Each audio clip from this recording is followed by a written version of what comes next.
তাহলে এরা হলে মহাদেব গণেশ কার্তিক ইন্দ্র চন্দ্র সূর্যের উপর হতাশ সমস্ত দেবতাগণ তারা কৈলাস পর্বত থেকে করিতেছেন আগমন।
আপনারা সকলে জানেন যে মাতা পার্বতী কাকতার ঋষির আশ্রমে উমার উপরে অবস্থান করেছে। তাই আজ কৈলাস পর্বতের সমস্ত জীব মাতৃহারা, তাই এখন আমি গণেশ কার্তিককে নিয়ে মাতা পার্বতীকে আনন্দের জন্য চলে এলাম কাকতার ঋষির আশ্রমে। আর আমি আপনাকে দিয়েছি কৈলাস পর্বতের সমস্ত দায় দায়িত্ব আপনাকে দিয়েছে, এই কৈলাস পর্বতের সমস্ত দায় দায়িত্ব আমি এখন আছি, আমি এখন আছি, আমি এখন আছি।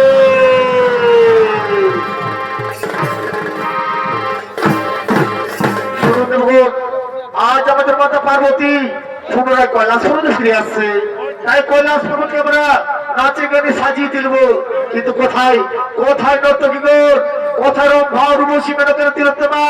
ওরে তাড়াতাড়ি করো না সভায় আগমন।